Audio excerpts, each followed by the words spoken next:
हमारा नाम रोहित राज है और हम बिहार में छपरा ज़िला से परसा गांव से बिलोंग करते हैं। हम बचपन से ही जुड़े हुए हैं क्योंकि हमारे मम्मी पापा ऑलरेडी गायत्री परिवार से जुड़े हुए हैं और वो कार्यकर्ता भी हैं, वो काम करते हैं गुरुदेव के। हमारे घर के बगल में 2 मंदिर हैं, एक गायत्री शक्तिपीठ है जो परसा में है और एक परसा के बगल में एक मस्तिचक है, 1 किलोमीटर के आसपास रहता है, वहाँ भी है, जहाँ पे अभी अखंड ज्योति आई अस्पताल से नाम से बहुत प्रसिद्ध है। वो रमेश शुक्ला बाबूजी के नाम से वो आई अस्पताल बना है। और हम शुरू से ही जब हमारे मम्मी पापा ऑलरेडी गायत्री परिवार से जुड़े हुए थे तो उनके साथ हम जाते रहते थे, तो हम इसमें बहुत हमें रुचि रहती थी और हम गायत्री मंदिर पे कोई भी कार्यक्रम होता था तो उसमें हम समय सहयोग करते थे। खासकर हम नवरात्र में ज़्यादा इंटरेस्ट रहते थे क्योंकि उसमें एजुकेशन था तो उतना हमको टाइम मिलता नहीं था। और नवरात्र में जो पंचमी से छुट्टी होती थी ना, तो पंचमी से लेके हम नवमी तक गायत्री शक्तिपीठ पे ही हम कार्यक्रम करते रहते थे। शाम को जो भी वहाँ पे वीडियोज़ वगैरह चलते थे रामायण वगैरह, तो उसमें हम जाके हमेशा देखते रहते थे। गुरुदेव के भी वहाँ साहित्य वगैरह रहता था तो उसमें भी जाके समय देते थे। दूसरा नंबर था कि उसके बाद हम वहाँ से एजुकेशन ख़त्म होने के बाद हम पुणे आ गए।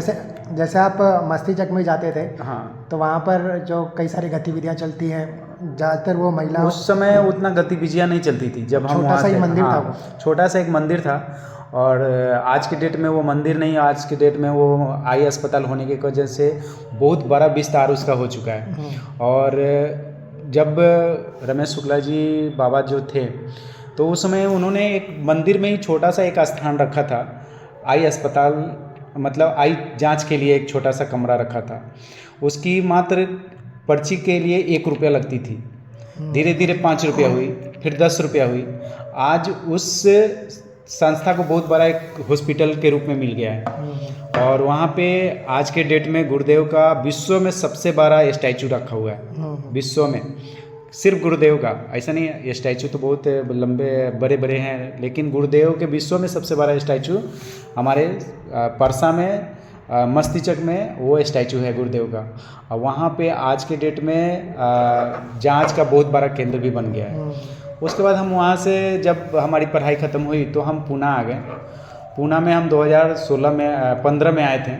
15 में आए थे तो उस समय हम नेट पे सर्च करते थे तो यहाँ पे कोई हमको गायत्री चेतना केंद्र, गायत्री शक्तिपीठ लोकेशन नहीं मिलता था। हाँ, क्योंकि हम डायरेक्ट सर्च करते, अगर गायत्री परिवार सर्च करते तो हमें मिल जाता था, लेकिन उतना आइडिया नहीं था। हम सिर्फ मंदिर के नाम से सर्च करते थे, शक्तिपीठ या चेतना केंद्र, तो हमें ऐसा कुछ मिला नहीं।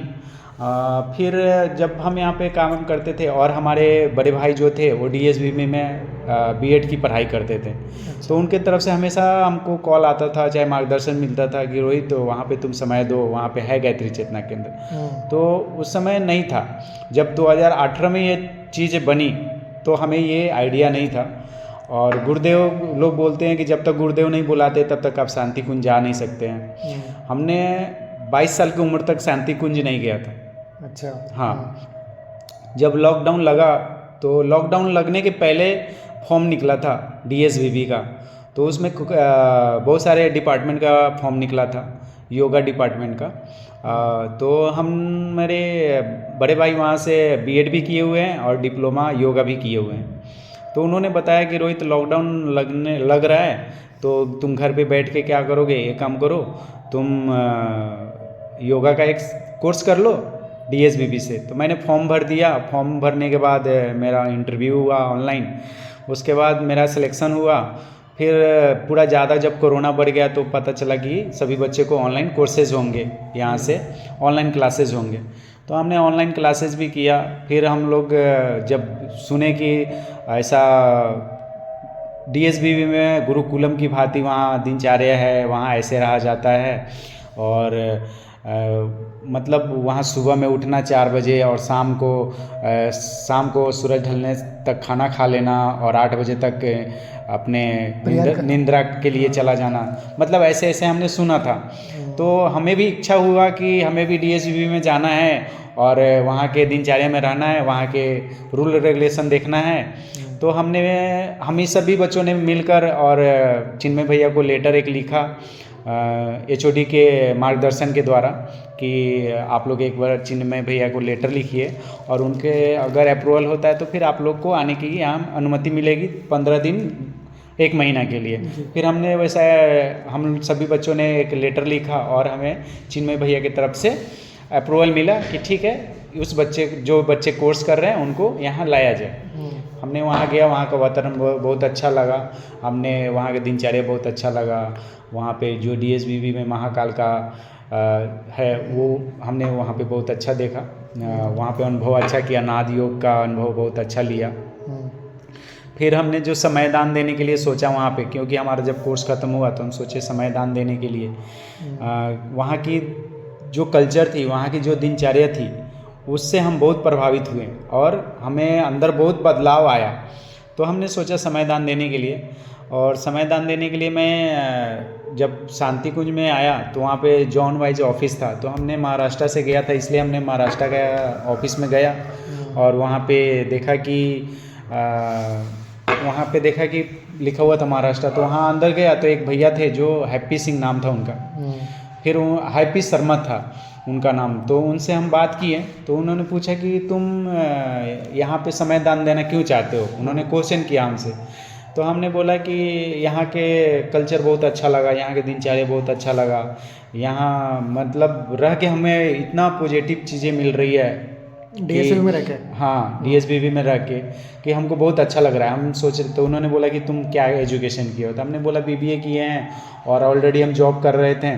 तो हमने बोला कि इस डिपार्टमेंट में हमने जॉब किया है, अगर अकाउंट में मिलेगा तो अकाउंट में कर सकते हैं, डॉक्यूमेंटेशन में मिलेगा तो बाकी सब चीज़ें में हम जॉब कर सकते हैं।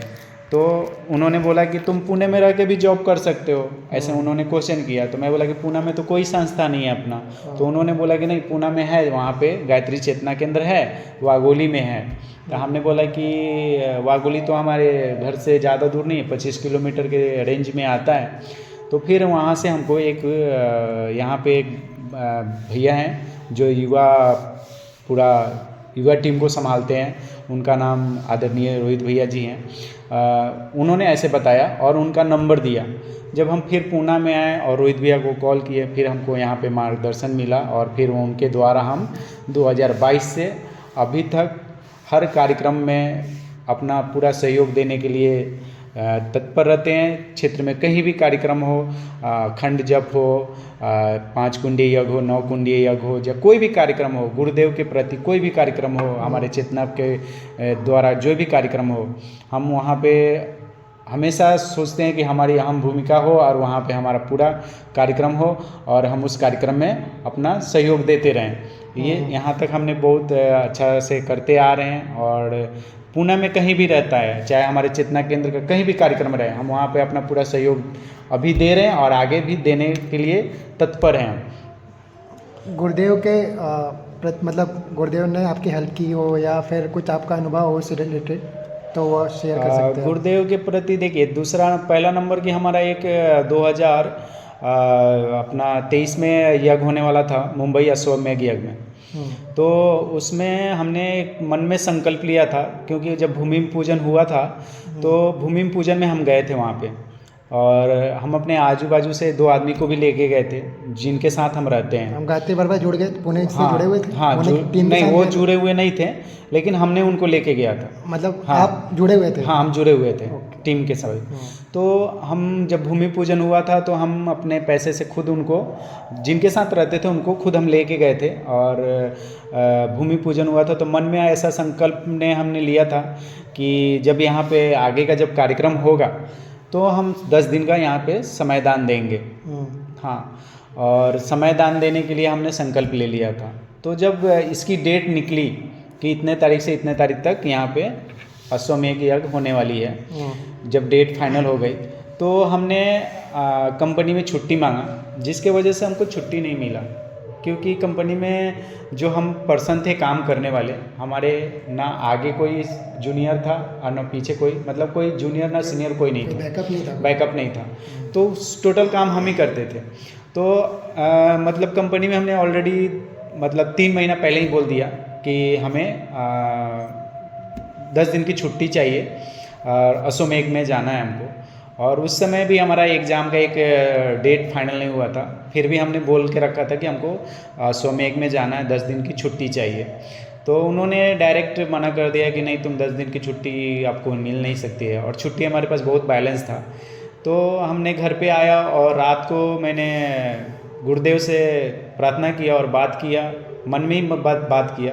हमें ऐसा प्रेरणा मिला कि तुम जो आगे कर रहे हो सही कर रहे हो। और हमने अगले दिन जाकर रिजाइन लेटर मेल डाल दिया, और हमने मेल डाला। और जब जिस दिन हमारा 2 दिन लास्ट डे बचा हुआ था रिजाइन का कंप्लीट होने का, तो हमें डायरेक्टर के द्वारा मालूम चला, डायरेक्टर को बाद में मालूम चला कि रोहित जॉब छोड़ रहा है। और मैनेजर ने मेरे को 2 दिन पहले बोला कि तुम्हारी 10 दिन की छुट्टी भी मंजूरी की जा रही है, और ऊपर से तुम्हारा 5,000 इंक्रीजमेंट भी किया जा रहा है। फिर भी हमने माना नहीं, क्योंकि एक बार जब गुरुदेव ने हमें ऐसा आभास कर दिया कि नहीं, तुमको उस जगह नहीं रहना, तुम जॉब छोड़ दो, हमें ऐसा मन में आया, तो हमने वो डिसीजन फाइनल किया। और हम ना इंक्रीमेंट के पीछे गया और ना हमने 10 दिन की छुट्टी पे गया, हमने वो जॉब छोड़ दिया। हमने 10 दिन गया वहाँ पे मुंबई असोमेघ में समयदान दिया, और फिर हमारी एग्ज़ाम की डेट भी आ गई। असोमेघ के बाद हमने शांतिकुंज में गया, वहाँ पे हमारा एग्ज़ाम था। सप्तऋषि आश्रम जो कॉलेज है वहाँ पे एग्ज़ाम भी दिया। 1 महीना आगे घर पे मैंने बहुत सारे जगह इंटरव्यू भी दिया। इंटरव्यू देने के बाद गुरुदेव के विचार से, गुरुदेव के आशीर्वाद से हमें अच्छा सा जॉब भी लग गया, और पहले के जॉब से बेटर लग गया। और ऐसा जॉब लगा कि यहाँ पे 2 दिन हमको गुरुदेव ने 2 दिन छुट्टी भी निकाल के दिया, और वो छुट्टी हम अच्छी तरह से उपयोग में लाते हैं गुरुदेव के कार्य में। सैटरडे संडे हमको छुट्टी मिलती है कंपनी की तरफ से, और रोज़ सैटरडे संडे हम घर पे नहीं रह के हम गायत्री चेतना केंद्र में आकर यहाँ पे जो भी यहाँ के जो परिजन हमको कार्य देते हैं उस कार्य को अपने लगन से करते हैं। क्षेत्र में कार्यक्रम रहता है, वहाँ भी हम जाके उस कार्यक्रम को अपने सहयोग से जितना होता है हम करने को पूरा तत्पर रहते हैं, और करते भी हैं, और आगे करते भी रहेंगे। ऐसा है हमारा चल रहा है अभी। और हमने अच्छा खासा जॉब भी पा लिया है गुरुदेव की कृपा से। एक बार ऐसा ही हुआ था कि गुरुपुर ये अपना बसंत पंचमी था, और हमारे गायत्री चेतना केंद्र पे मतलब फ्राइडे और सैटरडे और संडे 2 दिन यहाँ कार्यक्रम था, ठीक है। और बहुत अच्छा कार्यक्रम था। रोहित भैया, नेत्रम भैया, देवाशीष भैया, उसके बाद बहुत सारे लोग भैया लोग ने उस कार्यक्रम को अच्छा रूपरेखा तैयार किया था कि सैटरडे और संडे यहाँ पे 2 दिन कार्यक्रम होगा बसंत पंचमी के अवसर पे। तो हमने भी सोचा था चलो कंपनी में फ्राइडे को ड्यूटी करेंगे और हम शाम को चेतना केंद्र आ जाएंगे। तो उस समय हमारा क्या हुआ कि सुबह सुबह हमारी एक्सीडेंट हो गई थी, गाड़ी हमारे पैर पे गिर गई थी। और ऐसे उस समय ऐसे मुसीबत में हमारी गाड़ी गिरी थी कि कोई उठाने वाला कोई नहीं था, और ऐसा लगा कि कुछ देर के लिए हमें फील हुआ कि हमारा पैर चला गया, लेकिन हम मन ही मन गुरुदेव से प्रार्थना कर रहे थे, गुरुदेव कोई तो भेजो जल्दी से। कुछ सेकंड के बाद हमें एक बगल से एक आदमी जा रहा था, उसने आया और गाड़ी को उठाया। फिर हमने पैर ऐसे झाड़ के उठा, लेकिन हमारी पैर उस समय बहुत डैमेज हो चुकी थी। हमने घर पे आके रेस्ट किया, ऐसा लग नहीं रहा था कि हम कल कार्यक्रम के लिए जा सकते हैं। और रात में हमें ऐसा फील हुआ, हमने सुबह में गाड़ी उठाया और शनिवार को हम चेतना केंद्र आ गए। आने के बाद हमारे जो रोहित भैया हैं उन्होंने देख के बहुत हमें बोला कि रोहित भैया ऐसा मत कीजिए, आप बोलते तो हम आपको रिसीव कर लेते हैं। तो वो सब चीज़ें सुन के हमें इतना फील होता है कि हमें कोई अपना ना होकर यहाँ पे आते हैं तो लोग अपना मानते हैं, और हमें मतलब इतना गहराई से इतना प्यार मिलता है। यहाँ पे कोई भी भैया लोग चेतना केंद्र पे अगर आते हैं ना तो हमें एक फैमिली की तरह लगता है। जितना हमें जहाँ हम रहते हैं उतना हमको प्यार नहीं मिलता है, उतना हमको गायत्री चेतना केंद्र पे प्यार मिलता है। ये चीज़ें बोलनी नहीं चाहिए, फिर भी हम बोल रहे हैं, क्योंकि हम जब चेतना केंद्र पे आते हैं ना और यहाँ से जब कार्यक्रम होता है लोग यहाँ से जाते हैं ना, तो हमारे शरीर में अलग सी रोआ खारा हो जाती है। लोग जब छोड़ के जाते हैं, जब यहाँ से कार्यक्रम ख़त्म होता है, लोग जब जाते हैं तो हमारे शरीर में मतलब अलग सी भावना आती है